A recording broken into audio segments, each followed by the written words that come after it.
ఆత్మను తెలుసుకున్న వాడికే ధైర్యం ఉంటుంది. ఆత్మశక్తి ఎప్పుడు వస్తుందంటే నీ ఆత్మ ఏమిటో నీకు అర్థమైనప్పుడే వస్తుంది. ఆత్మ ఏమిటో అర్థం కాకుండా ఆత్మశక్తి అనేది రాదు. ఆ శక్తిని పొందాలి అంటే మనలో ఉన్న ఆత్మస్వరూపాన్ని త్రికరణ శుద్ధిగా సాధనతో అర్థం చేసుకోవాలి. అర్థం చేసుకున్న వాడికి ఆత్మశక్తి వస్తుంది, ఆత్మ ధైర్యం వస్తుంది, ఏమైనా సాధించగలను ఒక రకమైన పట్టుదల వస్తుంది. అది లేకుండా మాత్రం ఏది కాదు. నువ్వు మాట్లాడచ్చు, మౌనంగా కూర్చోవచ్చు, ఎక్కువగా మాట్లాడచ్చు, తప్పుగా మాట్లాడచ్చు, ఎవరికి ఏ స్టైల్లో ఉండాలో ఆ స్టైల్లో ఉండొచ్చు. కానీ ఆత్మశక్తి రావాలి, ఆత్మస్థైర్యం రావాలి.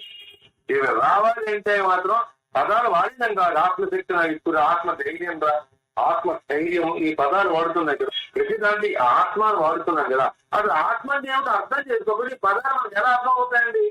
ఆత్మను అర్థం చేసుకోవాలి. అందుకోసం ఈ సాంఖ్య యోగం ఫస్ట్ ఏం మాట్లాడుతున్నాం.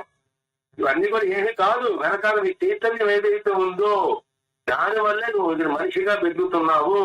నీ చేతులు పంచేంద్రియాలు పెంచాం, పంచేంద్రియాలు, పంచ కర్మేంద్రియాలు, మనస్సు, బుద్ధి, ఇవన్నీ కూడా నీ ఆత్మ చైతన్యం వల్లే. ఇవన్నీ కూడా వాటి వాటి పనులను నిర్వహిస్తున్నాయి. ఎప్పుడైతే చైతన్యం లేదో ఈ శరీరం కేవలం జనం మాత్రమే, ఎటువంటి పనికిరాదు. అందుకోసమే అర్జున ఏది కొన్ని వేరు అందరూ చంపేస్తాను, పొడి చేస్తాను, రాజ్యానికి ఇచ్చేస్తానని చెప్పి అనుకుంటున్నాను చూసావా? ఏది కాదు, అందరూ ఉన్నవాళ్ళే, మార్పు చెందుతారు. నువ్వు ఉన్నవాడే, కొన్ని జన్మలుగా నువ్వు ఉన్నవాడే, కొన్ని జన్మలుగా నేను ఉన్నవాడినే.